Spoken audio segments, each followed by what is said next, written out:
DIS के daily MCQ programme में आप सभी का स्वागत है। आज का पहला सवाल है, कोर उद्योग सूचकांक के संबंध में निम्नलिखित में से सत्य कथन चुनिए। 8 प्रमुख क्षेत्र के उद्योग में सर्वाधिक भार बिजली सेक्टर को प्राप्त है, सबसे कम भार उर्वरक सेक्टर को प्राप्त है। इनमें औद्योगिक उत्पादन सूचकांक यानी कि IIP में शामिल मदों के भार का 40.27% शामिल है। आपके ऑप्शंस हैं, ऑप्शन ए केवल 1, ऑप्शन बी 1 और 2 दोनों, ऑप्शन सी 2 और 3 या फिर ऑप्शन डी 1, 2 और 3। आज के पहले प्रश्न का सही जवाब है ऑप्शन सी। आइए इसकी व्याख्या देख लेते हैं। जून 2022 में भारत के 8 प्रमुख क्षेत्रों यानी कोर सेक्टर के उत्पादन में वृद्धि की दर घटकर 12.7% के स्तर पर पहुंच गई है, जो कि मई 2022 में 18.1% थी। इसमें कच्चे तेल को छोड़कर सभी क्षेत्रों में उत्पादन में वृद्धि दर्ज की गई थी। कोर उद्योग सूचकांक में औद्योगिक उत्पादन सूचकांक यानी कि IIP में शामिल मदों के भार का 40.27% शामिल है। 8 प्रमुख क्षेत्र के उद्योग उनके भार के घटते क्रम में कुछ इस प्रकार हैं, जिनमें रिफाइनरी उत्पाद, बिजली, स्टील, कोयला, कच्चा तेल, प्राकृतिक गैस, सीमेंट और उर्वरक इनमें शामिल हैं। यानी कि सबसे अधिक भार रिफाइनरी उत्पाद का है और सबसे कम भार उर्वरक सेक्टर का है। आज का दूसरा प्रश्न है, पीछी वन्यजीव अभयारण्य किस राज्य में स्थित है? आपके ऑप्शंस हैं, option A Tamil Nadu, option B Kerala, option C Karnataka या फिर ऑप्शन डी आंध्र प्रदेश। इस प्रश्न का सही जवाब है ऑप्शन बी। आइए इस प्रश्न की व्याख्या देख लेते हैं। पीछी वन्यजीव अभयारण्य जहां एक नई डेमसेल फ्लाई प्रजाति देखी गई है, ये केरल में स्थित है।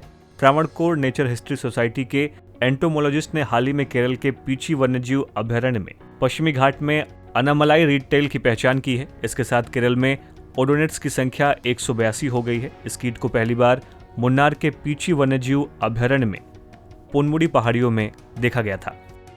आज का तीसरा प्रश्न है, शहीद उधम सिंह के बारे में सत्य कथन चुनिए। इस साल 1924 में ब्रिटिश शासन को उखाड़ फेंकने के उद्देश्य से प्रवासी भारतीयों को संगठित करने के लिए गदर पार्टी में शामिल हुए। 13 मार्च 1940 को उधम सिंह ने जलियांवाला बाग हत्याकांड का बदला लेने के लिए जनरल डायर की गोली मारकर हत्या कर दी। आपके ऑप्शंस हैं, ऑप्शन ए केवल 1, ऑप्शन बी केवल 2, ऑप्शन सी 1 और 2 दोनों या फिर ऑप्शन डी इनमें से कोई नहीं। इस प्रश्न का सही जवाब है ऑप्शन ए।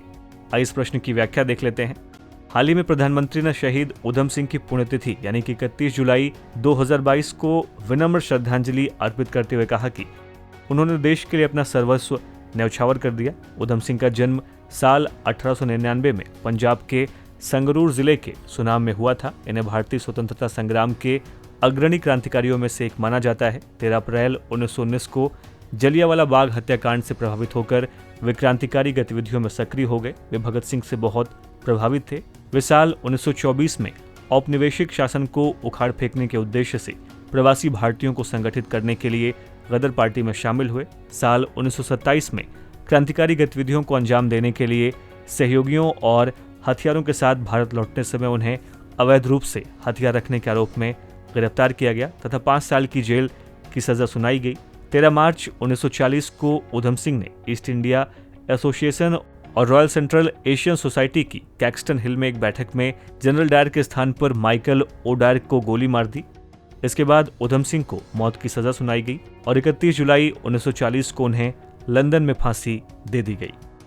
आज का चौथा प्रश्न है, हाल ही में भारत के पहले स्वदेशी विमानवाहक पोत INS विक्रांत को किस शिपयार्ड द्वारा बनाया गया है? आपके ऑप्शंस हैं, option A Goa shipyard, option B Cochin shipyard, option C Hindustan shipyard या फिर option D Mazagaon dock ship builders limited.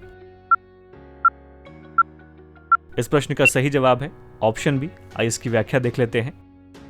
हाल ही में भारत के पहले स्वदेशी विमानवाहक पोत INS विक्रांत को कोचीन शिपयार्ड द्वारा बनाया गया है।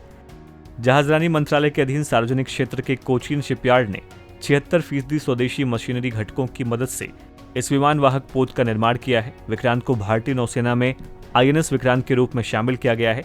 कोचीन शिपयार्ड भारत का सबसे बड़ा वाणिज्यिक शिप बिल्डर है। ये भारत में सबसे बड़े जहाज के निर्माण और रखरखाव की सुविधा प्रदान करता है। साथ ही भारत के केरल राज्य में कोच्चि के बंदरगाह शहर में स्थित है।